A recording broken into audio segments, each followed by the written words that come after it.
छतरपुर जिले के ग्राम गढ़ा में स्थित बागेश्वर धाम पर 13 फरवरी से 19 फरवरी तक आयोजित किए जा रहे हिंदू राष्ट्र की मनोकामना के लिए अन्नपूर्णा नवकुंडीय महायज्ञ के अंतर्गत देश भर के लाखों श्रद्धालु यहां पहुंच रहे हैं। इन श्रद्धालुओं के लिए यहां 5 दिवसीय हनुमत कथा के साथ साथ 2 दिवसीय दिव्य दरबार आयोजित किया जा रहा है, तो वहीं शाम के समय अनेक सांस्कृतिक कार्यक्रम हो रहे हैं।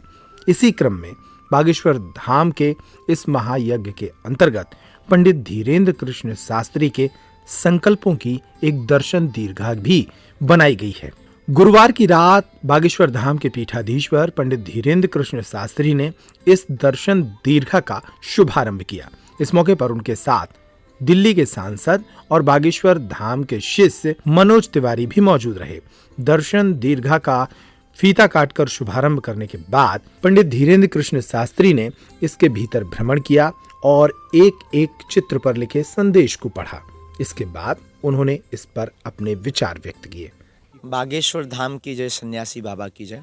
संकल्प प्रदर्शनी बागेश्वर धाम के जितने संकल्प हैं, जितने संदेश हैं, जो धाम की सन्यासी बाबा की विचारधारा है, उसको एक जगह एकत्रित करके समूचे भारतवर्ष के आने वाले बागेश्वर धाम के स्नेही जन, शिष्य जनों को यह हम बताना चाहते हैं कि बागेश्वर धाम का क्या संकल्प है, किस मार्ग पर हम चलना चाहते हैं। यहाँ पर बालाजी के दरबार की महिमाएं, गुरु की महिमाएं, हिंदू राष्ट्र की परिभाषा है, गाय की महिमा है, यहाँ पर बुंदेली जो हमारी बुंदेलखंड की एक छाप है उसका दर्शन है, तीर्थ दर्शन की महिमा है, संत दर्शन की महिमा है, हमारे यहाँ पर कृपा का कोई मोल नहीं।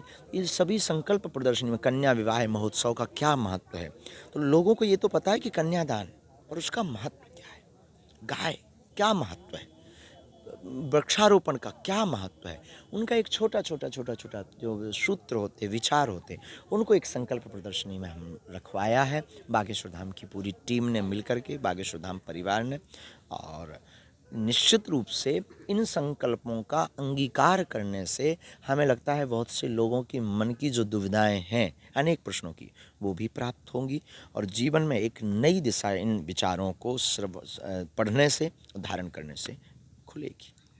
इस संकल्प प्रदर्शनी के दौरान जो व्यवस्था की गई है, जो बुंदेली छाप छोड़ी गई है, तिलक का क्या महत्व है, सुगंध के बारे में क्या कहें, कैसे यहाँ आकर क्या फील कराना चाहते हैं?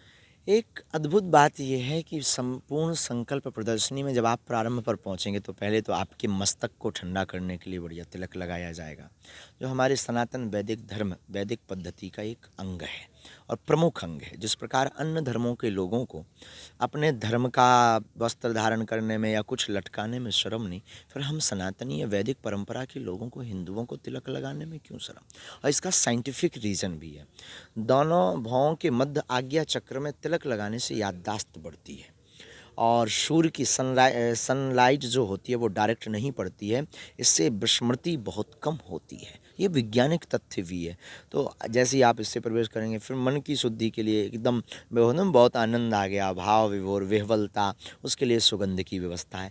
फिर आप सन्यासी बाबा के दर्शन करेंगे तो गुरु से जीवन शुरू होगा आपकी संकल्प प्रदर्शनी में।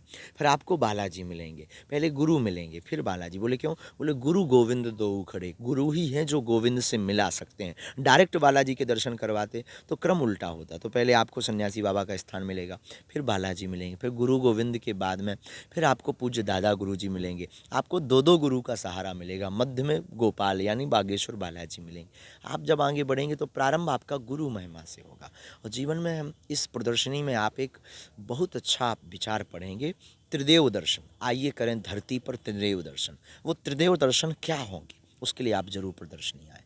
कौन है वो त्रिदेव? धरती पर साक्षात क्या आप ब्रह्मा विष्णु महेश का अवतार का दर्शन करना चाहते हैं? यदि हाँ आप करना चाहते हैं तो बागेश्वर धाम पर 13 फरवरी से 19 फरवरी तक यह जो चतुर्थ कन्या विवाह महोत्सव चल रहा है, उसकी प्रदर्शनी में आपको आना पड़ेगा। तब आपको पता लगेगा कि त्रिदेव कौन है और किसके बारे में हमने लिख करके दिया है कि कौन है वो त्रिदेव जिनके दर्शन आप धरती पर भी कर सकते हैं।